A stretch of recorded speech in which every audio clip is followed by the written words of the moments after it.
Sveiki gyvi, čia Panevėžio vakarinės vienmandatės rinkimų apygardos numeris 29 kandidatų į Seimo narius debatai. Ši speciali agitacijos laida yra apmokėta Vyriausiosios rinkimų komisijos. Visi kandidatai laidoje turi lygias galimybės išsakyti savo nuomonę ir idėjas. Klausimus laidos dalyviams rengia ir žino tik šios laidos vedėjas. Pristatau debatų taisyklės. Kandidatai klausimus atsakinės abėcėlės tvarka, pirmyn ir atgal, atsakymui skiriama minutė, kandidatams minint vieni kitus suteikiama pusės minutės vienos replikos teisė, bet aišku yra niuansų, kai tokios taisyklės taikomos, kai atvyksta kiti kandidatai, visi susirenka kandidatai į šios debatus. Šiandien situacija yra tokia, kad juose yra tik vienas kandidatas, tai Ignas Gaižiūnas, Tėvynės sąjungos Lietuvos krikščionių demokratų iškeltas kandidatas. Sveiki. Sveiki. Kiti kandidatai kol kas neatvykę. Jeigu jie atvyks, bandysim įtraukti juos į šią mūsų dviejų diskusiją. Turėjo dalyvauti be jūsų Andrius Busila, Lietuvos socialdemokratų partijos kandidatas, taip pat Mantas Leliukas, Lietuvos žaliųjų partijos kandidatas, Julius Limantas, politinės partijos Nemuno aušra kandidatas ir Alvydas Meištas darbo partija, bet kaip jau ir minėjau, jie kol kas neatvyko, mūsų laikas prasidėjo, tai pradedam nuo jūsų ir, pone Ignai, pirmiausia tokiam susipažinimui ir apšilimui, kuo jūs esat pranašesnis už savo varžovus, už kitus kandidatus, kurie šiandien neatvyko. Kodėl žmonės štai Panevėžio vakariniai rinkimų apygardoj, jūsų nuomonė, turėtų balsuoti būtent už jūs, o ne už kitus kandidatus? Prašau. Aišku, kažkaip sakyti, kad vienas žmogus pranašesnis už kitą, man gal ir sudėtinga, bet galbūt norėtųsi man labiau kalbėti apie tai, kas man yra svarbu ir kas, man atrodo, yra svarbu ir Panevėžio miesto gyventojams ir kas yra svarbu visos Lietuvos gyventojams, kalbant apie mūsų valstybę. Tai iš tikrųjų, savo veikloje, iš tikrųjų profesiniai, tai mano kelias labiausiai koncentravosi dviejose srityse, tai yra švietimas ir krašto apsauga, dabar tenka dirbti ir švietimo mokslo ir sporto viceministrų, taip pat esu ir karo akademijai studijas baigęs, ilgą laiką tarnavęs ir krašto apsaugos savanorių pajėgose. Tai mano šitos temos man jos yra svarbiausios ir aš jose jaučiuosi stiprus ir man atrodo, kad čia yra sritis, kur mes dar turim daug nenuveiktų darbų, ypatingai matant ir geopolitinę situaciją aplinkoje, matant Rusiją vis dar neblėstančią grėsmę, matant, kad ir Baltarusija iš tikrųjų yra kaip Rusijos satelitas, tiesiog valstybė prie mūsų sienos priešiška ir mes čia turim tikrai labai smarkiai investuoti ir į krašto gynybą iš vienos pusės, turim ginti savo valstybę, turim visuotinės gynybos principus taikyti. Čia labai svarbu yra ir tai, kad, pavyzdžiui, kas yra labai svarbu ir Panevėžio miesto gyventojams, yra civilinė sauga.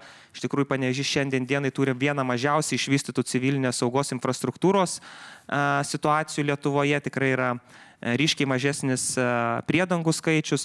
Tai šičia yra labai svarbus klausimai. Ir kitas dalykas, man atrodo, irgi kas yra labai svarbu, yra ne tik ginti mūsų valstybę, bet ir auginti. Tai švietimas ir čia švietimas. Diskusijos verda, konkuliuoja ir matom, girdim, tai neišvengiamai, ko gero, neišvengsim šių temų, šių debatų šios laidos metu, bet dar prie to prieisim vėliau. Suprantu, kad švietimas, tai jau kai nersim, tai nersim į šitą tematiką ir čia jūs žinot situaciją gerai ir gaudotės turbūt pagal savo pareigas kaip viceministro švietimo mokslo sporto ministerijoje. Bet dar priminkit savo politinę patirtį, tai pirmieji jums rinkimai šie. Ar dalyvaut anksčiau vykusiuose rinkimuose į Seimą, galbūt dalyvaut savivaldos kažkokiuose rinkimuose ir kaip juose sekėsi? Tai aš šiuo metu esu Panevėžio miesto tarybos narys, tai 23 metais buvau išrinktas pirmą kartą į Panevėžio miesto tarybą ir metus buvau opozicijos lyderiu, pasikeitus mano pareigoms, tapus viceministru, aš tiesiog opozicijos lyderio pareigas užleidau kolegai, bet šiuo metu esu rinktas panevėžiečių atstovauti. Esate tarybos narys? Taip. Nesudėtinga derinti darbą ir gyvenimą Vilniui ir tarybos nario pareigas Panevėžy. Nesat atitolęs nuo Panevėžio miesto problemų? Aš šitą klausimą atvirkščiai sukčiau, ar nėra sudėtinga derinti darbą Vilniuje su gyvenimu Panevėžyje. Taip, tai iš tikrųjų vis tiek mano pagrindinis gyvenimas yra Panevėžyje. Aišku, darbas ministerijoje Vilniuje jisai pareikalauja savo ir tikrai reikalauja nemažai laiko būti ir Vilniuje, bet tikrai mes su kolegomis tikrai ir gaunam panevėžiečių įvairius prašymus ir skundus, tai tikrai mes darbuojamės ir Panevėžio miesto tarybai. Tas darbas tikrai yra sudėtingas, bet kuriais atvejais Panevėžio miesto tarybos nario darbas ir bendrai tarybos nario darbas yra sudėtingas, nes jis visais atvejais reikalauja derinti tarybos nario pareigą su savo pagrindiniu darbu, bet tikrai stengiuosi, dedu maksimalias pastangas, taip kad atliepti Panevėžio gyventojų lūkesčius. Gerai, Panevėžio žmonės, jūs dalyvaujate vienmandatėje apygardoje, kokias problemas kelia susitikimuose gyventojai su jum, kaip su kandidatu, ir kokios jūsų nuomonė problemos šitoje apygardoje yra, kurias reikėtų spręsti, galima išspręsti, negalima, kitaip tariant, negalima išspręsti vietos savivaldos lygių, o reikia jau centrinės valdžios dėmesio, vyriausybės kažkokių sprendimų, o net Seimo sprendimų. Viena problema, kurią jau pasakiau, tai yra civilinė sauga ir čia ir Vidaus reikalų ministerijos tyrimai rodo, kad panevėžiečiai yra vieni mažiausiai Lietuvoje žinančių, ką reikia daryti ekstremalios situacijos atveju ir tą tikrai panevėžiečiai sako, kad net ir nežinom, kur artimiausia priedanga, kur artimiausias kolektyvinės apsaugos pastatas. Kodėl taip yra? Ar tai nėra jūsų partijos kontroliuojamos Vidaus reikalų ministerijos darbo brokas, kad štai Panevėžio miesto gyventojai, aš manau, kad ir kitų miestų gyventojai irgi nežinotų, ką reikėtų daryti kritiniu atveju, krizių metu, nežinau, nebūtinai karo, bet ir kitų ekstremalių situacijų metu. Tai kodėl taip yra? Šiaip jeigu pasižiūrėtume į tyrimą, tai panevėžiečiai tikrai daug mažiau lyginant su visa Lietuva žino. Ir čia matyti yra sudėtingiausias yra centrinės ir vietos valdžios dialogas ir ką bent jau ir aš pats asmeniškai jaučiu, kad tikrai ir vietos valdžia neina į dialogą su centrinė valdžia ir centriniai valdžiai sunkiai sekasi įtikinti miesto valdžią. Tai man atrodo, čia vienas pagrindinių ir būtų mano kaip Seimo nario darbų iš tikrųjų užtikrinti tą tinkamą kontaktą. O problema yra tik informuotumo, tai kad žmonės nežino, ką reikėtų daryti, ar situacija yra daug platesnė ir gilesnė, kad nėra tų, tarkim, slėptuvių, priedangos, vadinamų, reiškia... Kolektyvinės apsaugos pastatų, taip. Ar tik informuotumo, kad žmonėms trūksta informacijos, kad jie nežino, ar yra ir problema su tom priedangom? Aš manau, kad čia yra bendra problema, nes yra, kaip ir minėjau, ir kolektyvinės apsaugos pastatų ir priedangų yra ryškiai mažesnė dalis ir ryškiai mažiau gyventojų gali juose rasti prieglobstį ekstremalios situacijos metu Panevėžyje lyginant su kitos savivaldybėm. Lygiai tas pats su informuotumu. Yra kitas dalykas, netgi Panevėžys, sakykime, yra vienintelė savivaldybė likusi Lietuvoje, kurioje vis dar nėra patvirtintas gaisrų prevencijos planas. Tai iš tikrųjų, civilinė sauga, matyti, vienas yra iš tų dalykų, kur šiuo atveju miestui tikrai yra vienas silpniausių sričių. O patikslinkit ir priminkit, jūs Panevėžio miesto taryboje esat... 1 metus. Bet opozicijoje. Taip. Ir čia tarsi priekaištas valdantiesiems, kad jie neturi to dialogo su kitom institucijom, su centrinė valdžia, ar ne? Ir jūs čia taip tarsi garantuotumėt kažkokį, tokį užtikrintumėt dialogą, ar ką? Be abejonės, šitoj vietoj yra... Taip tariant, ką Seimo narys gali šitoj vietoj padaryti. Taip. Pavyzdžiui, jūs išrenka į Seimą, ką jūs darot, kad šita problema būtų išspręsta civilinės saugos? Tai keli dalykai. Tai vienas, ką jūs ir paminėjote, tai yra pirmiausia dialogas, nes tikrai aš pačiam teko ir dalyvauti susitikimuose ir kai buvo Vidaus reikalų ministerija atvykusi į savivaldybę ir tikrai nėra dialogo iš abiejų pusių ir aš jaučiu tokį nesusikalbėjimą. Kitas dalykas, vis tik tai nors ir yra investicijos į priedangų plėtrą ir tikrai investuoja ir Vidaus reikalų ministerija, bet mano supratimu, tos investicijos tikrai galėtų būti didesnės. Jos galėtų ateiti nes tai yra reikalas yra, kad reikia ir fizinę infrastruktūrą pritaikyti, tai nėra, kad tik atėjau, pakabinau liupduką ir čia jau yra... Prašau, kad čia jau slėptuvė. Jo. Tai čia yra daug gilesnis ir daug platesnis klausimas. Jūs sakot, kad ir ne tik tai vietos valdžia, ne tik savivalda turėtų imtis kažkokių veiksmų, bet ir pati Vidaus reikalų ministerija, kurie, pabrėžiu, vadovaujama yra jūsų partijos atstovo, turėtų imtis proaktyvesnių veiksmų, sprendžiant šią problemą, ar ne? Kažkaip aktyviau ir greičiau, didesni tempai. To tikitės, aš taip suprantu, ar ne? Tai, žiūrėkite, tai kokią sritį be paimtume, mes visą laiką galim norėti didesnių tempų ir tas noras turėti didesnių didesnius tempus yra labai natūralus. Ir aš labai natūraliai irgi turiu norą ir tiek šitoj srityje didesnių tempų, tiek kitoj srityje didesnių tempų. Bet aš matydamas situaciją ir matydamas, kad Lietuvos kontekste iš tikrųjų Panevėžio miesto situacija yra viena prasčiausių, aš matau poreikį būtent čia didesnio spurto, didesnių ir intensyvesnių investicijų. Galbūt tai galėtų būti kažkokia, jungtinė programa, kur galbūt, sakytų, valstybė duoda 80%, savivaldybė 20%, ar ten proporcija gali būti atvirkščia, bet kad reikia ieškoti tų būdų, kad ir įgalinti savivaldybės, nes čia ir centrinės valdžios yra darbas parengti tokias priemonės, kad savivaldybė norėtų dirbti. Paaiškinkit man, tarsi girdim daug kalbų apie tai, kad tokia situacija sudėtinga, mes esam tokioje vietovėje, kur Lietuva tokioje vietoje, kur turi ruoštis, būti pasiruošusi viskam ir jau tarsi porą metų daugiau apie tai kalbama, kad pasiruošimas turi būti, slėptuvės turi būti renginėjamos, tarsi yra kažkokių šiek tiek veiksmų, bet vis tiek, ir po poros metų mes kalbam, kad liktai stovim toj pačioj vietoje. Kodėl taip yra? Mes tikrai nestovim toj pačioje vietoje, jeigu pasižiūrėti Lietuvos situaciją, tai mes tikrai esam labai smarkiai nuėję į priekį, mūsų gynybos biudžetas yra per porą metų išaugęs dvigubai, Šaulių sąjungos biudžetas yra išaugęs gal 6 kartus, tikrai mes ir komendatūros pradėjusios yra veikti Lietuvoje ir stojimas į generolo Jono Žemaičio karo akademiją yra išaugęs karininkų, tai tikrai mes kaip Lietuva, tam bendram gynybos kontekste mes esam pasistumėję be galo daug, turim ir istorinį susitarimą dėl Vokietijos brigados dislokavimo, turim istorinį sprendimą dėl divizijos kūrimo Lietuvoje. Tai yra tie sprendimai, kurie yra reikalingi Lietuvai, kuriuos reikia toliau tęsti ir kuriuos reikia gyvendinti su dar didesnė jėga. Kad jau paminėjot gynybą ir saugumo dalykus, gal šiek tiek į tai ir pasigilinkim.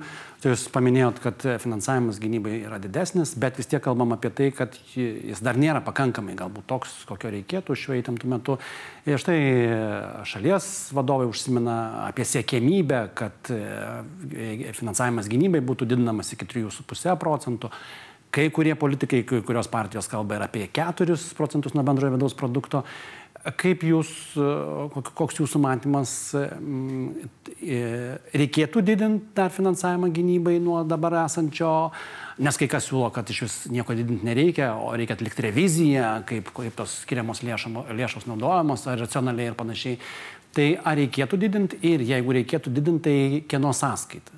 Ar mokesčius didinti, ar skolintis, ar norėžti nuo, pavyzdžiui, švietimo, ar sveikatos apsaugos, ar nuo kitų dalykų? Palėtėt labai svarbę sritį. Labai lengva sakyti, didinkim finansavimą, bet kai mes kalbam apie procentus, tai mes suprantam, kad iš viso procentų tai yra 100. Ir kai mes sakom, nuo 3%, dabar yra 3,2%, nueikim į 4%, tai reiškia iš kažko 0,8%. Kablelis lypi daug milijonų. Jo, ir daug milijonų, ir tai yra milijonai, kuriuos turim paimti iš kažkur, jie neplaukioja ore ir jų nuo medžių nenusirašius. Mažiausias pusmingas būdas būtų, jeigu konstatuojam, kad reikia didinti finansavimą gynybai. Tai bet kokiu atveju mano paties vertinimas yra, kad mes turim kalbėti apie tai, kokie mokesčiai yra tam tinkami. Turėjom bankų solidarumo mokestį, kuris... Laikinas. Jo, jis laikinas, bet mes turim galvoti apie tikslinius mokesčius, kurie būtų skirti tikslingai gynybai. Tai vienas... Pone Ignai, bankų solidarumo mokestis laikinas yra pratęstas, buvo vieną kartą laikinas, paskui pratęsė dar laikinai. Galbūt, pavyzdžiui, jūsų nuomonė, jis turėtų būti nelaikinas, o nuolatinis? Ar nesutiktumėt, kad bankai nuolat būtų, tą solidarumo įnešą turėtų įnešti? Tai aš manau, kad tai yra tikrai klausimas vertas diskusijos, aš tikrai šiuo metu neturiu kažkokios galutinai išreiškos pozicijos. Mano supratimu, čia yra svarbu subalansuoti du dalykus. Viena, kad mes tikrai turim poreikį finansuoti gynybą ir tą finansavimą reikia iš kažkur paimti. Kitas dalykas, mes tikrai neturim sukurti tokios konkurencinės terpės Lietuvoje, kad Lietuvoje taptų nebepatrauklų būti bankams iš principo ir kad bankai nebenorėtų nauji bankai atvykti arba esami norėtų trauktis iš Lietuvos. Tai šitas turi būti labai... Tokia rizika jau yra. Tokia rizika yra ir todėl mes turim turėti labai subalansuotą prieimą, būtent kad atliepti būtent šitos du lūkesčius ir, stiprinant gynybą, nepakenkti mums iš kitos pusės per socialinių problemų, kad nesukurtume. Tai konkretizuokim, kokį variantą finansavimo, didesnio finansavimo gynybai jūs matytumėt, didinti mokesčius, kuriuos mokesčius, skolintis. Vieni sako, kad turim galimybių, neišnaudotų galimybių dar pasiskolinti, esam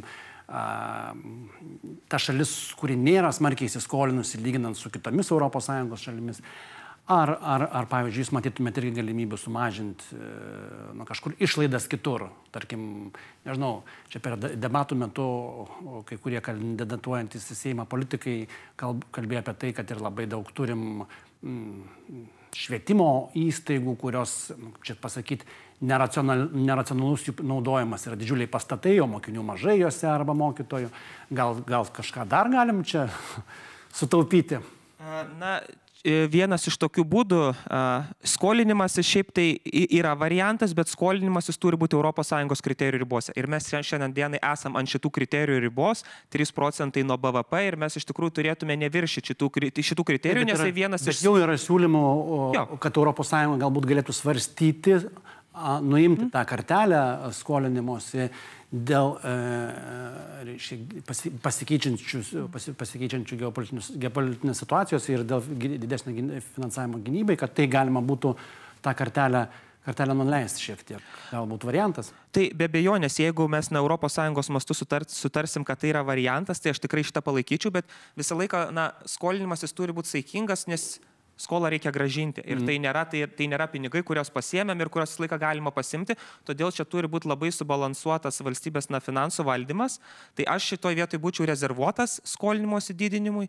Aš būčiau už paieškos būdų teisingų mokesčių. Tai dar susiaurinkim. Galbūt tai apie ką kalbam? Apie kokius mokesčius? Na, pirmiausia, tai mano vertinimu mes turėtume pabaigti mokesčių reformą, kurią jau buvo pasiūliusi šita vyriausybė, kalbant ir apie tai, kad mokesčių lengvatų turėtume sumažinti, turėtume suvienodinti mokesčius priklausomai nuo pajamų dydžio, o ne nuo pajamų šaltinio rūšies. Mes tikriausiai turėtume diskutuoti apie tai, koks būtų sveikas ir racionalus turto mokestis. Tai mano supratimu mes turėtume tą daryti labai tikslingai. Mes neturėtume apie mokesčius kalbėti pačius savaime. Mes turėtume sakyti, žiūrėkit, šitas mokestis yra reikalingas šitam tikslui įgyvendinti. Ir mes sutarkim, kad jeigu mes darom šitą mokestį, mes visi kartu, kiekvienas Lietuvos Respublikos pilietis, prisidedam prie šito tikslo. Akivaizdu, kad sutarimo tai nėra. Vyriausybė ilgai ruošė tą taip vadinamą mokesčių reformą, daug kas jos net nevadina mokesčių reformą, mokesčių pertvarką ir dar suranda. Čia reformos skambus žodis, tikriausiai gal per skambus jo. Pavadinimu jinai pateikta Seimui, po ateikimo, jeigu neklystu, jie yra pritarta, bet toliau nejuda jinai iš vietos, nes su pateiktais siūlymais nesutinka netgi ir valdančiosios koalicijos partneriai, kaip žinia, tiek Laisvės partija priešinasi, tiek Liberalų sąjūdis. Tai gal neblogai buvo paruošta, kur priežastis, ar jūs matytumėt, ar buvo per mažai valdančioje koalicijoje dėl jos diskutuojama? Apskritai jūsų nuomonė, jinai yra pasmerkta žlugti ir jinai dar gali būti priimta šią kadenciją? Na, aš manau, kad pagrindinė problema pas mus yra ta, kad daugelis partijų neretai yra linkusios iškelti trumpalaikius, populistinius tikslus prieš ilgalaikę Lietuvos perspektyvą. Ir būtent šitie sprendimai, kas buvo susijęs su mokesčių pertvarka, kaip jūs sakote, ar reforma, tai čia jau pavadinimo klausimas, bet tai yra ilgalaikiai sprendimai, kurie yra reikalingi Lietuvai. Ir dabar tas galbūt rinkiminis laikotarpis, būtent, kad tai buvo iš tikrųjų pakankamai, tai nebuvo prieš pat rinkimus, dabar siūloma prieš pat rinkimus ją priimti, bet tai, kad buvo, jinai paskutiniais metais pasiūlyta, matyt, čia buvo pagrindinė problema, kad jau politikai labiau žiūrėjo į rinkimus, negu žiūrėjo į ilgalaikę valstybės perspektyvą. Aišku, ar įmanoma, kad ta dabartinė pateikta mokesčių reforma, pertvarka, imtųsi jos jau naujas Seimas, ką darys naujai išrinkti Seimo nariai? Ją nurašys, ar vis dėlto bus priversti ją vienokią ar kitokią formą priimti, tobulindami, keisdami kažką? Kaip jūs matytumėte toliau, pažvelgus į būsimą Seimą, kas laukia tos pertvarkos? Ar neišvengiamai tai turi būti padaryta, tai ką jūs ir kalbėjote, suvienodinimas, nekilnojamo turto apmokestinimas platesnis, didesnis? realybė diktuoja, kad mums sprendimų reikia imtis. Ir tą, ką sako ekonomistai, na ir skambiai vadinamas gyvulių ūkio mažinamas, šitos problemos niekur nedingsta ir šitų problemų spręsti turės imtis ir naujos kadencijos Seimas. Ar sprendimus, kurie yra pasiūlyti dabar, galima koreguoti? Atsakymas taip. Mano supratimu, galima diskutuoti dėl jų, galima jos koreguoti, ieškoti alternatyvų, kurios turėtų platesnį sutarimą Seime, bet tai yra neišvengiamai kelias, kuriuo mes turim judėti, nes problemos nuo to, kad mes jų nespręsim, jos nedings. O kas jums, pavyzdžiui, kliūva? Ką jūs norėtumėt koreguoti? Ar jums tinka ta forma dėl nekilnojamo turto apmokestinimo? Daug kas kalba apie tai, kad jis neturėtų paliesti taip vadinamo to pirmojo būsto, ar ne? Jūs ką apie tai manot? Reikėtų apmokestinti pirmąjį būstą? Na, aš manau, kad tikrai čia galima diskutuoti dėl to, kaip tas turto mokestis turi būti gyvendinimas. Aš šiandien dienai esu labiau tos pozicijos, kad na, mes turėtume pirmo būsto neapmokestinti arba vienintelio būsto neapmokestinti, bet na, visas kitas turtas, kuris, na, sakykime, galbūt yra labiau ir prabangos tam tikras ženklas, mes turėtume galvoti apie sveiką apmokestinimą, mes neturėtume vėlgi bausti žmonių už tai, kad jie savo sunkiu darbu tą turtą susikuria ir jį nusiperka. Gautųsi toks ir tam tikras prieštaravimas, nes vienu atveju tą mokestinę pertvarką norima išgyvendinti įvairias išlygas, ne, įvairias lengvatas, o nekilnojamo turto mokesčio jau būtų, reiškia, sukūriamos naujos išlygos. Tai nėra čia to prieštaravimo. Na, gyvenimas yra toks, kad visko išspręsti nepavyksta vienu žingsniu, tai vis tik mes turim suprasti, kad pirmas būstas nėra prabanga. Pirmas būstas yra būtinybė, pirmas būstas yra poreikis, kurio mes negalim ignoruoti ir pirmas būstas yra tai, ką turi turėti kiekvienas žmogus tam, kad galėtų gyventi orų gyvenimą. Tai matyt, čia yra šitas atspirties taškas. Na, mes apie išlygų išgyvendinimą vis tik tai labiau matyt kalbėtume, kai mes kalbam apie pajamas, ne apie turtą.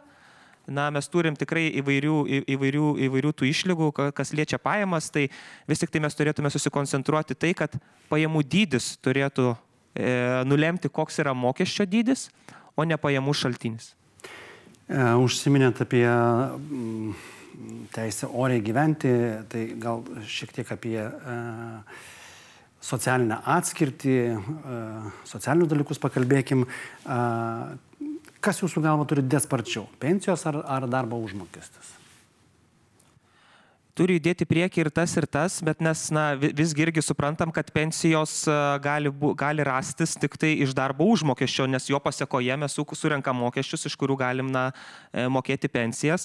Tai šitoj vietoj, čia neturėtų būti tas ar tas, turi abu judėti prieki ir tikrai ir tos pačios pensijos yra pririštos prie ekonominių rodiklių ir jos yra indeksuojamos remiantis tais ekonominiais rodikliais. Tai mes vis tik tai labiau turėtume diskutuoti, ar mus tenkina toks indeksavimas pensijų, ar mes norėtume kitokio pensijų indeksavimo. Kalba eina apie galbūt spartesnį tą indeksavimą. Galbūt. Ir pensijos indeksuojant sparčiau, jos galbūt sparčiau didėtų ar augtų. Tai. Na ir ateinančiais metais tikrai nusimato labai spartus pensijų augimas, kadangi būtent tie ekonominiai rodikliai, jie būtent prieš 2 metus buvo kaip tik labai smarkiai išaugę, tai būtent kitais metais mes ir numatom, kad bus labai didelis pensijų augimas.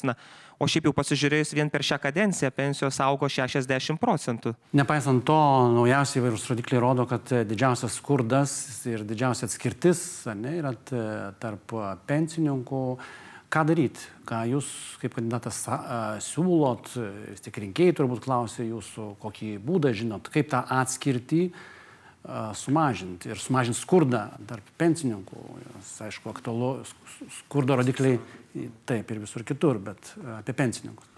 Na, matyt, kai kalbame bendrai apie skurdą, tai ką mums pavyko šitoj vyriausybei pasiekti, tai yra smarkiai sumažinti vaikų skurdą. Ir vaikų skurdas šiandien dieną yra mažiau ES vidurkio ir iš tikrųjų vaikų skurdas yra labai smarkiai sumažėjęs per šią kadenciją, kur mes tikrai turim pasitemti, mažinti skurdą vyresnio amžiaus žmonių ir čia iš tikrųjų yra dar darbas, kurį turim nudirbti. Ir čia, tarkim, tokios pačios išmokos kaip vienišo asmens išmoka, kai galbūt pensininkas yra vienas, kai jis neturi šalia sugyventinio, kai jam daug sunkiau yra išlaikyti būstą, daug sunkiau susimokėti tos pačius mokesčius už šilumą, už elektrą, kurie praktiškai nesiskiria, nepriklausomai nuo to, ar vienas ar 2 žmonės gyvens bute. Tai matyt, čia yra šitie dalykai, mes turėtume galvoti apie tikslinę pagalbą, būtent tiem atskirti patirintiems seniorams, būtent žvelgiant į tai, kodėl ta atskirtis randasi. Tai vienas iš tokių veiksnių atskirties yra vienišas asmuo, tai čia vienišo asmens išmoka, mes galbūt turim galvoti apie šito vienišo asmens išmokos didinimą, bet turėtume pasižiūrėti ir kokių dar yra veiksnių. Galbūt tai yra asmuo, kuris gyvena kaimiškoje teritorijoje ir net neturi, sakykime, centralizuoto šilumos tiekimo, neturi centralizuotų nuotekų ir panašiai. Tai galbūt čia turėtų rastis irgi papildoma išmoka, kad, žiūrėti būtent kokie tie veiksniai sukuria skurdą, kelia skurdo riziką tiem asmenim ir būtent eliminuoti tų veiksnių įtaką. Aišku, dar tęsiant pensijų tematiką daug aistrų kėlė ir tebekėlė, nes sprendimas dar nepadarytas, nepriimtas Seime dėl antrosios pensijų pakopos, ar žmonės gali iš jos bet kada pasitraukti. Konstitucinis teismas išaiškino, kad tik tai tam tikrais atvejais tą galima daryti. Kol kas viskas yra įstatymų leidėjų rankose. Tai jeigu būtumėte tas įstatymų leidėjas, už kokį variantą jūs balsuotumėte? Už tai, kad žmonės galėtų bet kada pasitraukti, ar tai ypatingomis kažkokiamis aplinkybėmis? Ką apskritai su tuo daryti? Antra pensijų pakopa iš principo yra reiškinys, su kuriuo mes dar sunkiai susigyvenam, jis dar net 10-mečio negyvena Lietuvoje, tai yra komplikuotas reiškinys. Aš šiaip manau, kad reikia gerbti konstitucinio teismo sprendimą ir rasti tos būdus, kaip pasitraukti asmenims. Ir aš šiandien dienai būčiau labiau linkęs galvoti apie modelius, kurie leistų asmenims pasitraukti tam tikromis sąlygomis anksčiau. Tai galbūt galėtų būti sunki liga, artimojo netektis, būsto netektis ir kiti dalykai, kai žmogui reikia čia ir dabar tų finansų, kurie galbūt guli tam tikrą prasme užrakinti antrom pensijų pakopai. Tai numatyti tokį sąrašą aplinkybių, ar ne? O kai kas vis dėlto siūlo, kad mes galėtumėm nueiti Estijos keliu, kurie apskritai leido bet kam pasitraukti iš tų fondų. Čia nebūtų, jūs tam nepritartumėt? Reiktų išgirsti ir daugiau argumentų, kodėl pasitraukti iš antros pensijų pakopos. Mano supratimu, mes turėtume daugiau investuoti į žmonių informuotumą apie patekimą į antrą pensijų pakopą. Pavyzdžiui, aš asmeniškai nesu antroji pensijų pakopai, nes kiekvieną kartą, kai man pasiūlo, aš atsisakau, nes mano asmeniniu vertinimu man geriau tas 1 ar 1,5% nuo atlyginimo, man geriau čia ir dabar. Ir aš jį prasmingiau investuosiu negu antroji pensijų pakopai. Tai man atrodo, čia yra pagrindinė bėda, kad mes, kai įvedinėjom šitą antrą pensijų pakopą, mes neužtikrinom, kad žmonės suvoktų iki galo, kas yra ta antra pensijų pakopa ir negalėtų informuotai atsisakyti jos. Gal yra problema dar ir ta, kad žmonės nepasitikė tais privačiais fondais ir štai Lietuvos centrinio banko vadovas ponas Šimkus yra pasiūlęs atsisakyti, tiksliau yra pasiūlęs sukurti valstybės valdomą tą antros pensijų pakopos fondą, į kurį žmonės būtų įtraukiami automatiškai. Pritartumėt tam, kad būtų toksai valstybės valdomas fondas? Ar žmonės juo labiau galėtų pasitikėti? Gal taip ir spręstų šitą ginčą ir šitas problemas kylančias? Klausimas, kam tada mums reikia sodros, jeigu mes tada kūrėm dar antrą pensijų pakopą, gal mes tada turim atsisakyti iš principo tokio modelio ir sakyti, kažkaip plečiam sodros galimybės, kūrėm sodrai galbūt tokius modelius, kažkokius kitokius.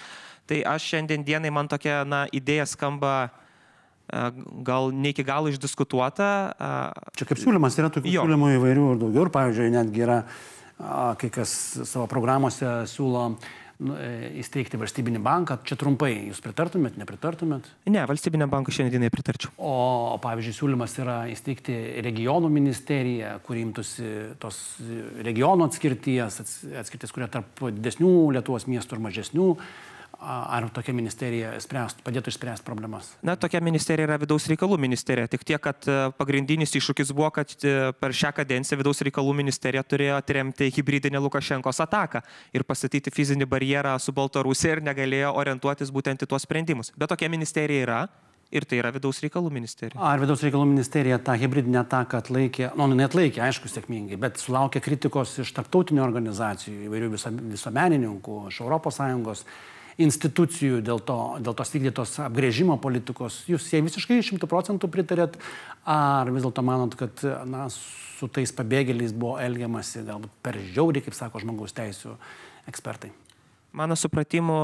Nesilaikant tarptautinių konvencijų ir susitarimų. Tai apgręžimo politika tikrai atitiko tarptautinės konvencijas ir tikrai jinai nebuvo kažkokia per žiauri ir mano supratimu jinai buvo tikrai subalansuota, nes nebuvo pasakyta žmonėm, kad žiūrėkit, jūs eikite tenai ir dėkitės kur norit. Ne, žmonėms buvo labai aiškiai pasakyti, jūs ateikit per oficialius punktus, pateikit prašymus, mes jūsų prašymus išnagrinėsim ir jeigu jie yra pagristi, mes jums suteiksim pabėgėlio statusą. Tai iš tikrųjų ta politika, kurią suformavo Vidaus reikalų ministerija, yra pavyzdinė. Jos važiuoja mokytis dabar ir kitos ES šalis ir man atrodo, mes čia esam pionieriai to, kaip įmanoma ir užtikrinti valstybės saugumo interesus ir nepažeisti tarptautinių konvencijų. O fundamentaliai kalbant apie apskritai migraciją, jūsų nuomonė, Lietuva turi labiau įsileisti užsienio piliečius į Lietuvą, ar riboti? Čia turiu galvoje labiau tos dirbančius, ypač pastaruoju metu jų daugėjo, ypač jaučiam Vilniui, kur girdim labai daug rusų kalbos, atvykusių iš Centrinės Azijos šalių, taksi, pavėžėjimo įvairios paslaugos ir panašiai. Ką daryti? Ribot reikėtų, ar įsileisti, nes trūksta darbo jėgos, verslas sako, ir sako netgi, kad lietuviai vietiniai nelabai nori dirbtų darbų, kurios nudirba dabar tie užsieniečiai, kurie vis dėlto nekalba valstybinę kalbą. Man atrodo, čia yra du svarbus dalykai. Tai aš tikrai manau, kad mes neišvengsim migracijos ir migracija yra šiandieninio pasaulio reiškinys, bet yra labai svarbu, kad mes reguliuotume šitą migraciją ir tikrai žiūrėtume, kas atvyksta, ką veikia, kur dirba, ar iš tikrųjų atvyksta pas mus, ar atvyksta pas mus ir lekia į Vokietiją. Tai čia vienas dalykas, mes turim turėti labai aiškiai kontroliuojamą ir reguliuojamą migraciją. Ir antras dalykas... Ar mes dabar ją kontroliuojam? Šiuo metu aš manau, kad dar mes turėtume pastiprinti būtent kontrolės mechanizmus, tame tarpe ir net tų pačių studentų atvykstančių iš užsienio, nes mes turim irgi situacijų, kai studentas tarsi atvyksta studijuoti į mūsų universitetus, viską gauna, atvyksta ir kažkur dingsta. Akivaizdžiai nestudijuoja, bet kažką kitą. Išvažiavo kažkur į Vokietiją ar į Austriją gauti išmokas. Tai čia mes tą turim reguliuoti. Ir antras dalykas, kurį labai svarbu daryti, yra užtikrinti integraciją ir valstybinės kalbos mokymas. Dėl valstybinės kalbos. Jūsų pozicija. Ar reikia reikalauti iš dirbančių, ir čia turbūt kalba eitų apie tuos, kurie dirba tiesiogiai su klientais, kaip jie susišneka su darbdaviu, tai kaip ir ne mūsų visų reikalas, ar ne, jeigu jie susišneka. Kalbėtumėm apie tuos atvejus, kai dirbama tiesiogiai su klientais. Ar jie turi mokėti, ar yra pagrįsta reikalauti iš jų mokėti valstybinę kalbą, kokiu lygiu, kad jie kalbėtų. Nes jeigu mes reikalausim, kad jie idealiai mokėtų lietuvių kalbą, tai ko gero jų čia nesulauksim ne vieno, nes nebus taip paprastai jiems tą padaryti. Ne? Tikrai C1 lygių neturėtume reikalauti, bet per tam tikrą laiką pasiekti bent A2 lygį lietuvių kalbos. Aš manau, kad tai yra privaloma. A2 jau čia yra pakankamai daug, čia yra raštu mokėti, ar ne? A2 tai yra realiai per metus galima drąsiai pasiekti A2 lygį. Tai aš manau, kad jeigu žmogus atvyksta ir jis tikrai nori čia dirbti, jis neatvyko čia, tiesiog, jis nori čia dirbti, jis turėtų išmokti valstybinę kalbą. Jeigu klystu, A2 reikalavimas yra prekyboje, taip? Man atrodo, kasininkai turi mokėti A2 lygių, taip? Aš dabar jau tokių detalių nepasakysiu, bet žiūrėkit, aš dar tiesiog noriu vieną akcentą. Tai kas dirba čia nuolatos ir turi darbo sutartis, tie privalo mokėti lietuvių kalbą. Bet jie visi kalba apie tai, kad jie čia labai laikinai, kad bus pusę metų, gal 2 pusmečius ir išvyks ir galvoja gal, kad neapsimoka investuoti į sudėtingos kalbos mokėjimą. Tai nelengva išmokti lietuviškai. Tai tada Lietuvos Respublikai neapsimoka investuoti visą kitą aplinkų šito žmonės, suteikti socialinės garantijas jiems čia esant, tvarkyti jų popierius visus ir juos įsileisti. Nes jeigu mes kalbam apie tai, kad mums reikia darbo jėgos, taip plačiaja prasme, ir mes norim, kad čia kažkas dirbtų pas mus, tai jeigu atvykę žmonės, jie turi norėčiau dirbti ilgesnį laiką ir jeigu jie neturi jokios motyvacijos ir ambicijos čia būti ilgesnį laiką, tai galbūt jiem nėra prasmės čia ir važiuoti. Kyla problemų dėl jų integracijos. Jūs matytumėte tas problemas ir kaip jas spręsti? Be abejo, nes matau ir pagrindinė problema yra kalbos problema, yra tai, kad nesimokama kalbos ir tai, kad nes per kalbą mokomas ir tam tikrų kultūrinių nuostatų, mūsų kultūros vertybių, ir ką mes matom tose pačiose Vilniaus gatvėse, tai yra vairavimo maniera, būtent, ir čia jau mes tą turim atvirai pasakyti, kad užsieniečiai tikrai turi labai prastą vairavimo manierą, ir tai mums netinka. Tai mes čia labiausiai turim investuoti į tai, kad būtų kalbos mokymas. Jeigu tai žmogus atvyksta su šeima, mes turim investuoti į socialinės paslaugas, kurios to žmonės atvestų iki darbo rinkos ir tai nebūtų, kad dirba vyras, o ten žmona kažkur tik tai būna namuose, o vaikai net į mokyklą neina. Tai jeigu tai yra vaikai, mes turim investuoti į tai, kad būtų nekuriami kažkokie atskiri imigrantų vaikų getai, bet vaikai kuo anksčiau išmoktų lietuvių kalbą ir ateitų į mūsų bendrą ugdymo mokyklas. Tai mes tikrai turim investuoti į užsieniečių integraciją atvykusių, jeigu jie tikrai čia nori būti ir čia nori dirbti ir užsidirbti ir šitoj šaly gyventi. Aišku, gerai, gal judėkime dar toliau. Yra kitų su žmogaus teisėms susijusių klausimų. Vienas iš jų toks labai aštrus šią Seimo kadenciją buvo jūsų valdančiosios koalicijos partnerių siūlymas įteisinti partnerystę. Ir Seime guli, galbūt šią kadenciją dar bus priimtas civilinės sąjungos įstatymas. Galbūt ir nebus priimtas, jeigu tas klausimas dar būtų svarstomas kitoje kadencijoje ir jūs būtumėte išrinktas į Seimą. Kaip jūs balsuotumėte? Už, prieš ir kodėl? Aš esu už tai, kad bet kokie žmonės turi teisę mylėti ir du kartu gyvenantys žmonės turi teisės turėti sureguliuotus teisiškai santykius. Tai toks projektas, koks šiandien yra dėl civilinės sąjungos, ne partnerystės, bet civilinės sąjungos, mano supratimu yra tinkamas ir aš už tokį projektą, koks yra dabar, balsuočiau. Kodėl dalis jūsų kolegų partijos narių Seime nepalaiko jo ir kyla įtampų tarp koalicijos partnerių dėl to? Dėl to, kad mes esame sutarę šito klausimu nesutarti. Ir čia matyti yra mūsų partijos ir mūsų bendruomenės stiprybė, kad mes turim tokius klausimus, kur mes neturim kažkokios vienos partinės linijos, kur visi su botagu yra varomi ir kad visi privalo kažkaip vienaip ar kitaip balsuoti. Tai aš tikrai labai gerbiu tos kolegas, kurie ir nebalsuoja už šitą civilinės sąjungos įstatymą ir gerbiu jų argumentus ir, man atrodo, jie yra ir puikus politikai kitose srityse. Tai mes tikrai turim čia nuomonių laisvę ir nuomonių įvairovę. Tai jeigu mano asmeninis sprendimas, aš už šitokį projektą šiandien dienai balsuočiau, bet aš tikrai nesmerkiu kolegų ir kitų Seimo narių, kurie už šitą projektą nebalsuotų. Turbūt balsuotumėte ir už Stambulo konvencijos ratifikavimą, ar klystu? Aš pritarčiau Stambulo konvencijos ratifikavimui. Kodėl jūsų nuomonė trumpai, kodėl jinai neratifikuojama, kur pagrindinė priežastis, kokios baimės? Pagrindinė priežastis tai yra populizmas ir sukurta negatyvi komunikacija aplink šitą konvenciją. Aš manau, kad mes galim gyventi ir be Stambulo konvencijos, kad jos ratifikavimas nesukurs kažkokių mums didesnių pridėtinių naudų, kurių mes neturim ir šiandien.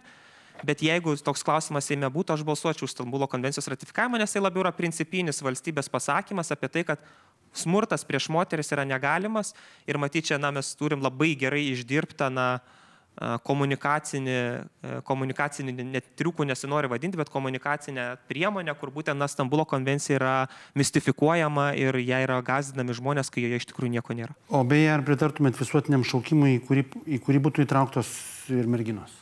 Aš ne tik pritarčiau, bet aš būdamas Seime iš tikrųjų net ir dirbčiau šito klausimu. Mano supratimas, turim judėti tuo keliu, kurie nujudės Izraelis, kad visi jaunuoliai nepriklausomai nuo lyties turi atlikti pareigą tėvynei. Kada tai realu? Čia apie kokius terminus galėtumėm kalbėti jūsų įsivaizdavimu? Tai manau, kad 30 metai jau galėtų būti realus dalykas, ypač turint omeny, kad savanoriškai merginos jau dalyvauja. Tai mums tik tai reiktų kalbėti apie praplėtimą ir apie tam tikrus galbūt sudėliojimus, nes vis tik tai matyt, kuo skiriasi moteris nuo vyrų, kad yra ir tam tikri biologiniai dalykai, yra ir nėštumas, tai matyt, mums šitos dalykus reiktų sukalibruoti ir aš manau, kad merginos, moteris gali būti puikios karės, aš esu tarnavęs su nuostabiom kariam, daug geresnėm už mane ir aš tikrai manau, kad lytis šiuo atveju neapibrėžia to, koks tu geras esi karys ir kaip gerai gali tarnauti savo valstybei. Gerai, užsienio politika dar šiek tiek pakalbėkime apie ją, nors čia ginčių didelių kaip ir nėra tarp šalies politinių partijų, yra susitarimai, yra bendra kryptis labai aiški, bet štai ir šią kadenciją buvo toks susikirtimas dėl nutrūkusių santykių su Kinija, dėl atidarytos Taivano atstovybės Vilniuje. Jūsų nuomonė, Lietuva turėtų... Taivaniečių, ne Taivano. Taivaniečių atstovybė. Gerai, taivaniečių atstovybės tebūnie. Ar Lietuva turėtų žengti kokį žingsnį, galbūt net pirmą, atkurdama santykius su Kinija, ar ne? Mes turim suvokti, kad Kinija savo darbo metodais iš tikrųjų mažai skiriasi nuo Rusijos ir tai yra tokia pat diktatūrinė valstybė. Taip, tai yra didelė rinka, taip, tai yra didelė gamybos rinka. Mes tikriausiai negalim absoliučiai jos ignoruoti ir šitoj vietoj tikrai nebuvo ir Lietuvos politikų jokio noro kažkaip santykius nutraukti ar uždaryti, tai buvo Kinijos vienašališki sprendimai. Ar sutiktumėt, kad dėl to Lietuva patyrė nuostolių? Aš manau, kad... Finansinių, ekonominių. Aš manau, kad dėl to Lietuva patyrė tik tai laimėjimų, nes šiandien dienai priekyba su Rytų Azijos regionu yra daug labiau išaugusi, negu lyginant su to, ką mes turėjom iki šito incidento. Mes ką iš tikrųjų laimėjom, mes laimėjom Taivano rinką, kuri šiaip jau yra, jeigu paėmus Taivaną atskirai, tai yra tarp 20 didžiausių pasaulio rinkų ir tai yra puslaidininkių milžinas, kuris gamina didžiąją dalį pasaulio puslaidininkių ir tai yra mums didžiulė galimybė atsivesti puslaidininkių technologijas į Lietuvą. Oponentai pastebi, kad buvo žadamos didžiulės investicijos ir gana greit, o tos investicijos tarsi ir nuėjo pro šalį. Ten, pavyzdžiui, bus daroma didžiulė gamykla arba susitarta daryti didžiulę gamyklą Vokietijoje, dar kažkur, bet ne Lietuvoje. Kitaip tariant, Lietuva pirmoji žengė tokį drąsų žingsnį, bet Lietuvos, pavyzdžiui, nepasiekė kitos ES šalis, o investicijos eina pro šalį. Nesutiktumėt? Nesutikčiau, nes investicijų jau yra Taivano Lietuvoje ir Lietuva jau eksportuoja daugybę produkcijos į Taivaną ir iš tikrųjų Taivanas nori priima Lietuvos produkciją. Ir čia matyti yra dar vienas labai svarbus dalykas, kuris yra labai ilgalaikiškas, tai yra intelektinis potencialas, kurį mes galim pasimti iš Taivano. Mūsų studentai jau važiuoja į Taivaną, mokosi Taivano universitetuose. Taivanas yra atvėrę savo universitetus lietuviams studentams ir mes jau galim atsivežti šitą aukščiausio lygio puslaidininkių technologiją į Lietuvą. Mes čia reikia pastebėti, kad esam puslaidininkių srity labai smarkiai atsilikę nuo Taivano, bet čia mes turim didžiulės perspektyvas ir mes turim išskirtinį mokslinį potencialą, kurį galim atsivežti į Lietuvą ir vystyti jį Lietuvoje. Apie kitokius dar santykius, kurie irgi susijęs su užsienio politika, valdančiųjų santykis ir ypač konservatorių santykis su prezidentūra. Buvo padaryta klaida įsiveliant į tokius komplikuotus, ar kaip jūs pavadinti, santykius su šalies vadovu. Ir kas teisus tam ginče, jūs tikriausiai pasakysit, kad vyriausybė, kas turėtų vykti į Europos vadovų tarybą? Prezidentas ar premjeras? Mano supratimu, nebijotinai premjeras, ir net nepriklausomai nuo to, kokia vyriausybė. Net jeigu aš būčiau Seimo narys ir kita vyriausybė būtų kažkokios kitos politinės jėgos, aš nebijotinai palaikyčiau pusę, kad premjeras turi vykti vadovų tarybą, nes reikia suprasti, kad ES vadovų taryba yra sprendžiami klausimai, kurie yra praktiškai vidaus politikos klausimai. ES yra praktiškai vidaus politika mūsų ir mūsų vidaus sprendimai ir tai nėra užsienio politika, kur turėtų Lietuvą atstovauti tik prezidentas, tai nebejotinai vadovų tarybai turi atstovauti Lietuvai premjeras, nepriklausomai nuo to, kas tas premjeras bebūtų. Taip, bet taip ir liko viskas, kaip liko. Prezidentas kaip važiavo anksčiau, taip važiuoja toliau. Praktiškai partija kaip ir nelaimėjo šito mūšio. Tai gal be reikalo įsivėlė į ginčius, ar ne? Man atrodo, bet kokia diskusija demokratiniai valstybė yra sveika ir mes tikrai, ta diskusija dėja nebuvo, jinai neįvyko, jinai sveikai, bet diskusijas turėti yra sveika ir pergalvoti savo ir tam tikrus valstybės veikimo principus yra sveika, turint omeny, kad keičiasi ir mūsų padėtis ir keičiasi tai, kas yra ES. ES tikrai vis daugiau įgyja funkcijų, tarkim, kad ir naujas gynybos profilis, kuris tenka mūsų būtent atstovui Lietuvos Andriui Kubiliui, tai lemia, kad mes turim daug daugiau savo vidaus politiką sieti su būtent ES politika. Kad jau paminėjot Andrių Kubilių, Europos komisijos vadovai paskyrus jam gynybos ir kosmoso portfelį, pasigirdo tam tikros ironijos ir lyginimų, kad štai anksčiau buvom atsakingi už vandenynus, okeanus, dabar už kosmosą. Jūsų požiūriu tai svarbus portfelis, ar mes čia patyrėm nuostolių kažkokių ir negavom to, gavom mažiau, ar kaip čia padėt, lyginant su kitais, esam nuskriausti galbūt, kaip jums atrodo, ar esam nuskriausti, ar priešingai? Aš manau, kad tai yra be galo svarbus portfelis ir tikriausiai vienas geriausių, kurio mes galėjom tikėtis. Jis, aišku, yra labai sunkus, nes visą politiką reikės Andriui Kubiliui kurti. Jo, jis tuščias. Tarsi viską reikės Andriui Kubiliui sukurti nuo nulio, bet mes žinom, kad jis nesirenka lengvų kelių. Bet kur yra didžiausias laimėjimas, tai kad Estijos būsi premjerė Kaja Kallas turi užsienio reikalų politikos portfelį, Latvijos kandidatas Europos komisiją gauna viceprezidento Europos komisijos ir mes gaunam gynybą ir šitoje vietoje tai rodo, kad Baltijos šalis yra reikšmingos Europos Sąjungoje ir būtent šitas portfelis parodo, kad pasitikima yra Baltijos šalimis ir Lietuva konkrečiai. Yra vienas niuansas, kad su ta pačia Kaja Kallas, gerbiamam Andriui Kubiliui, gali tekti, kaip čia konkuruoti, gali netgi kilti svarstoma tam tikrų trinčių, nes jų funkcijos šiek tiek dubliuosi. Tai vėlgi tai nėra vien tik privalumas. Tai aš manau, kad čia ir yra privalumas, kad kai panašios geopolitinės situacijos politikai, aukšto rango politikai dirba panašioje srityje ir mato šitą kelią panašiai, tai man atrodo, jokių problemų nekils Kajai Kallas su Andrium Kubilium susiderinti poziciją šito klausimu. Gerai, palyginti trumpai, pratęsiant šitą mintį, jūs ir dirbot, minėjot, krašto apsaugos ministerijoje. Ministerijoje nedirbau, savanorių pajėgose buvo. Tai su ta sistema šiek tiek jai artimas, bet labai trumpai, kaip ir paminėjom, tas portfelis yra dabar tuščias, ES neturi savo ginkluotųjų pajėgų, kiekviena šalis narė sprendžia gynybos klausimus savarankiškai, bet yra diskusijų apie tai, kad galbūt reikėtų kažką kurti bendro ES. Jūs pritartumėt ir kas tai galėtų būti? Viskas, kas ES būtų kuriama bendra, turi būti pirmiausia suderinta su NATO ir turi būti NATO dalis. Mes neturim kurti paralelinės Europos sistemos, kuri nebūtų to pačiu ir NATO sistemos dalis. Bet tos diskusijos prasidėjo girdint ženklus iš Jungtinių Amerikos valstijų, ten aišku labiau dėl Trumpo politikos ir laikysenos, kad Amerika net Trumpo nuomonę gali svarstyti galima pasitraukimą iš alijanso ir kad jisai susilpnėtų tokiu atveju nebejotinai. Tai mes čia, ar apskritai reikėtų pradėti kalbėti apie galimas alternatyvas? Na, aišku, viskas dar labai priklausys nuo rinkimų rezultatų už Atlanto, bet... Kad mes turim turėti savo gynybos pajėgumus, savo gynybos pramonę, savo gynybos bendrą, kad mes turim turėti yra faktas, bet tą, ką mes turėsim Europos Sąjungai, tas turi būti visiškoje dermėje su tuo, ką mes turime NATO. Tai neturi būti paralelinės sistemos, tai turi būti viena kita papildančios sistemos, kurios tik stiprintų mūsų saugumo, nepriešintų du skirtingus blokus. Gerai, žiūriu į laiką ir daugiau kandidatų ir taip ir nesulaukim. Deja. 13 minučių turim, aš taip manau, kad mes jas praktiškai ir paskirsim visas švietimo dalykams, švietimo aktualijoms. Žiūrėkit, toks klausimas būtų bendras. Per šią kadenciją besibaigiančią jau švietimo ir mokslo pasikeitė 2 švietimo ir mokslo sporto ministrai. 3 tikriausiai. Šiugždinienė, Jakštas ir dabar Radvilė Morkūnaitė Mikulėnienė.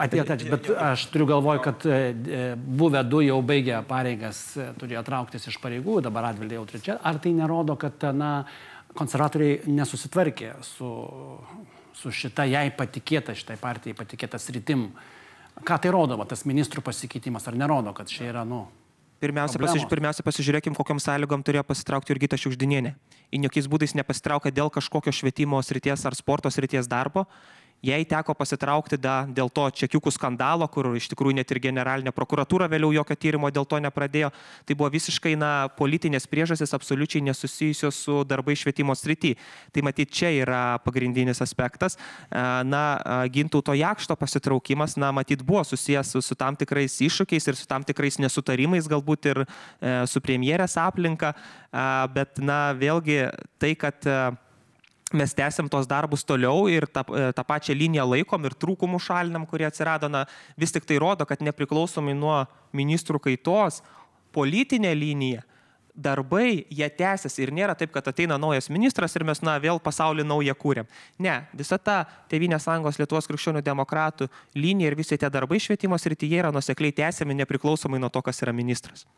Kodėl buvusiems, jūsų nuomonė, kodėl buvusiems vadovams nepavyko susitvarkyti su tais iššūkiais? Vienai per kitai. Mano supratimu, su iššūkiai susitvarkyti pavyko, bet kaip ir bet kokiam dideliam pokytį neišvengiamai yra trūkumų. Ir pokyčiai, kaip čia sakyti, suformuluoti, ar nebandėt apriepti tai, kas yra neapriepiama? Ar užmojai ne per dideli buvo? Gal reikėjo po truputį, žmonės sako, pavargę nuo tų nesibaigiančių pertvarkų, reformų, pakeitimų.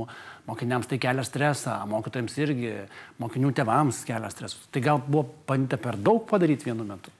Na, čia taip retrospektyviai tikriausiai visi yra protingi vertinti, ką reikėjo daryti ir ką reikėjo kitaip daryti, bet matyt svarbus dalykas, kad reikia prisiminti 20 metus, į kokią situaciją mes atėjome. Mes atėjome į absoliutaus sąstingio laiką, kai 1,5 metų ministro pareigas ėjantis asmuo nesirodė nei televizijoje, nei važiavo į mokyklas ir nevyko niekas. Nerodiklis, kad ministras nedirba. Ne, tai buvo tiesiog absoliutus sąstingis, nes nevyko jokie darbai, pasitraukus ministrai Petrauskienei, pasibaigė bet koks darbas, koks įvyko ir mes atėjom tiesiog absoliutaus sąstingio laikotarpį. Ten reikėjo tiesiog dėsninti gaisrus, nes prie Jurgitos Petrauskienės mokytojai per langą lipo į ministeriją. Na, gaisrus užgesino Rokas Masiulis dar per tą laiką, kiek jis ten dirbo, bet mes tikrai atėjom į tą laiką, tas laikas iš tikrųjų ir šitas laikas jis reikalauja pokyčių. Ir mes negalim sakyti, kad mes dabar palaukim ar kažkas, dirbtinis intelektas eina į priekį. Demografija keičiasi nepriklausomai nuo to, mes laukiam ar ne.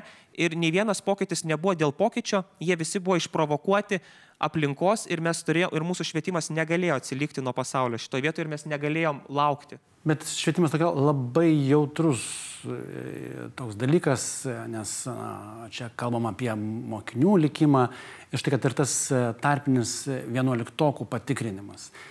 Galima ko gero sutikti, kad to reikia ir kitose šalyse tikrinama pasiekimai moksleivių beveik kiekvienus metus ir tai nesukelia didžiulių problemų. Man atrodo, kad šiuo atveju buvo tiesiog nepasiruoštam 11-okų tarpinių žinių patikrinimui. Galbūt reikėjo tiesiog atidėti ir jau kai būtų pasiruošta, tada imtis šito ir nesukelt viso to erzelio, kokį matėm šį pavasarį. Ar sutiktume dar ne? Na, nepriklausomai nuo atidėjimo, kai kurie dalykai būtų pasimatę tik tai pirmą kartą įgyvendinus šitą sritį. Tik pirmą kartą įgyvendinus tarpinius patikrinimus būtume pamatę, kad juos netinka įgyvendinti tuo tam tikrų laikų. Priešėjimas prasidedant buvo labai taip tikinama, kad viskam yra pasiruošta. O paskui matėm daugybę kliurkų. Viena po kitos. Tak pripažino ir vis darbo grupės bei komisijos sudarytos. Kuriuom ir vadovau aš pats iš tikrųjų vėliau. Žiūrėkit, tai ką noriu pasakyti, kai kurių dalykų buvo neįmanoma pamatyti ir kai kurie dalykai nepriklausomai nuo laiko būtų vis tiek išlindę. Kur tikrai buvo klaidos, iš tikrųjų, vėlgi, tie dalykai... Kur didžiausia klaida buvo? Iš tikrųjų, mums labiausiai nepasisekė su užduočių rengėjais. Tai, kas buvo nacionalinė švietimo agentūros funkcija, labiausiai nepasisekė su užduočių rengėjais ir buvo 3 dalykų užduotis, kurios buvo, vienaip ar kitaip nesėkmingai parengtos ir tai nulėmė visą griūtį visos sistemos, nes tai buvo pirmas kartas ir žmonės tikrai žiūrėjo į kiekvieną detalę. Tai šitoje vietoje mums labiausiai nepasisekė su tuo, kai buvo parengtos užduotis ir konkrečiai čia yra fizikos, matematikos ir informacinių technologijų tarpinių patikrinimų. Tai kalta nacionalinė švietimo agentūra, kuri neužtikrino tų užduočių kokybės, ar ne? Ar apskritai klausimas, ar ne... Tas pasitraukimas vadovės dar pernai rudenį neindikavo... Žiemą, vasarį. Žiemą.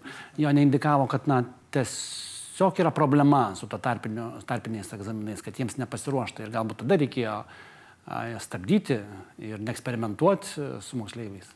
Na, tikrai jokio eksperimento čia nebuvo ir tikrai buvo ruošiamas ir buvo įdėti visi darbai, kuriuos atrodė tuo metu, kad reikėjo padaryti.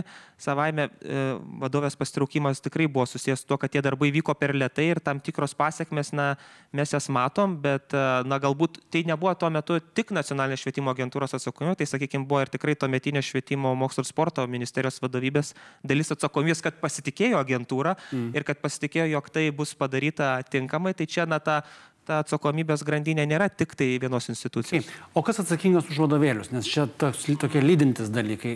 Kiek prisimenu, skambėdavo priekaištų, kad reikalaujama to, ko nėra vadovėliuose ir, kaip suprantu, dalies vadovėlių nėra iki šiol ir mokamasi pagal naują programą, bet be vadovėlių. Kodėl taip atsitinka? Labai svarbu pasakyti, kad senų vadovėlių nieks neatėmė ir nieks iš šiukšlių dėžę neišmetė. Bet yra naujos programos. Bet programos pasikeitė, bet jos pasikeitė tiek, kad seni vadovėliai nuo 70 iki 90% yra tinkami. Ir ką aš padariau, kai tapau viceministru... Aš sutinku, kad mokytojui nereikia vadovėlio. Jeigu leiskit, aš pabaigsiu tik tai mintį, gerai? Bet ar nėra blogai, kad neturi? Tai leiskit, aš ir pabaigsiu mintį.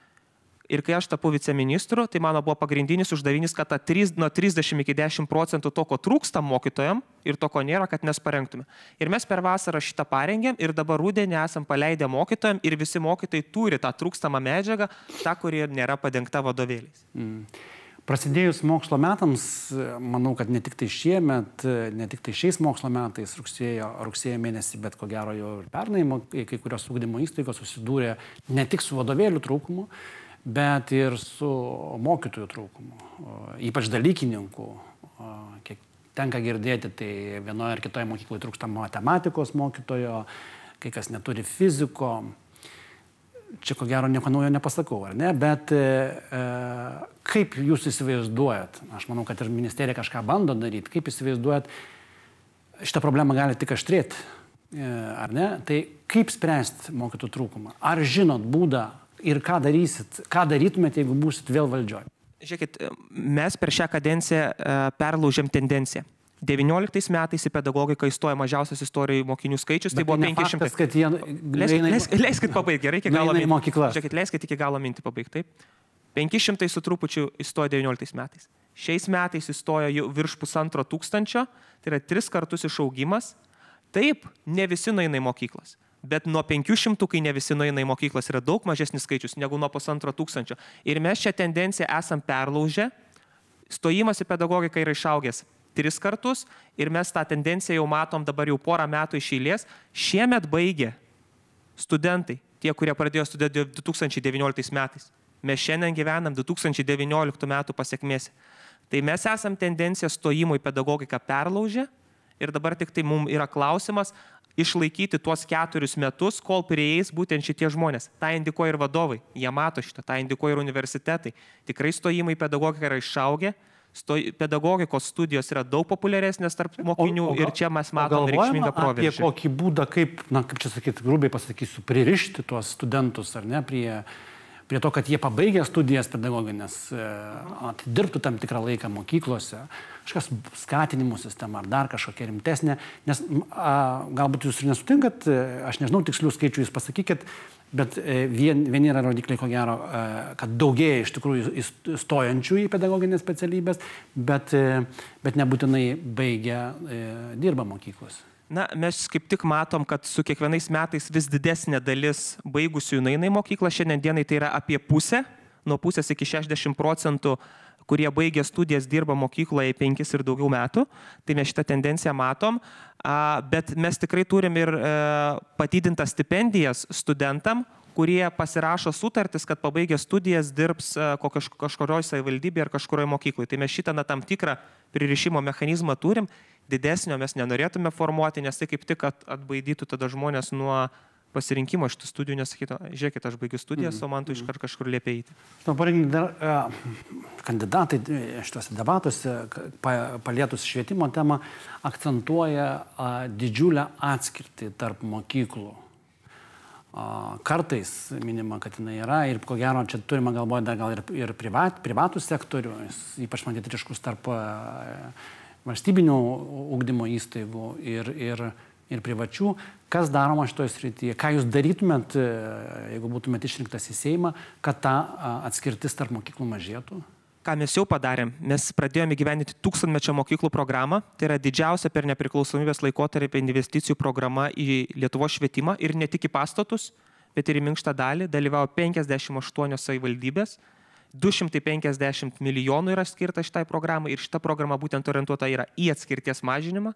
Ir čia kiekvienai savivaldybei yra skirtingi sprendiniai sudėlioti kartu su savivaldybė, kad būtent būtų toje savivaldybėje mažinama atskirtis. Tai šita programa yra įsibėgėjus, jinai vyks iki... Ar jinai visiškai pasiteisinus, ar matytumėt joje trūkumų, nes kritikos irgi jai nuskamba nemažai. Ką jūs, pavyzdžiui, matytumėt, jau pradėjus tą programą, kaip ir sakėt, padarius tam tikrus veiksmus, testą tam tikrą, kur matytumėt, kad reikėtų pataisyti, pakoreguoti galbūt kažką? Tai kritika visada yra ir viskam, ir kartais jinai yra tiesiog per daug politizuota. Pagrindinis dalykas, kurį mes sprendžiam šiuo metu ir kurį dar labiau reiktų pastiprinti, tai yra pagreitinti šitos programos įgyvendinimą, nes galbūt šita programa juda per lėtai šiandien dienai. Tai mano ir dabar kaip viceministro pagrindinis tikslas yra greitinti programos įgyvendinimą ir tą ketinčiau daryti ir toliau, jeigu būčiau išrinktas į Seimą. Nu, iki Seimo rinkimų laiko nedaug, mažiau pakankamai. Mažai laiko liko ir mūsų šiai laidai, tai labai trumpai, jau mažiau nei minutę, ar jūsų nuomonė Lietuvoje gyvenimas per pastaruosius 4 metus gerėjo? Neabejotinai. Kas ir kur? Ar kokioje srityje geriausiai viskas pavyko? Žiūrėkit, tikriausiai visose srityse mes patyrėm tam tikrą proveržį, bet man atrodo geriausias indikatorius tai yra laimės indeksas ir tai, kad mes esam 20-ukė laimės indekso ir kad asmenys iki 30 metų, kurių tarpe beje esu ir aš, yra Lietuvoje laimingiausi pasaulyje, būtent tai rodo. Toks ir jaučiatės? Be abejonės, aš jaučiuosi labai laimingas galėdamas gyventi savo Lietuvoje ir galėdamas čia kurti, augti, mylėti ir padėti kitiems. Tikėjims, kad bus laimingas ir po Seimo rinkimų. Nebejoti. Ačiū Jums, kad dalyvavot šioje laidoje. Tai buvo Ignas Gaidžiūnas, Tėvynės sąjungos Lietuvos krikščionių demokratų kandidatas į Seimą. Ačiū Jums, ačiū žiūrėjusiems, iki pasimatymo.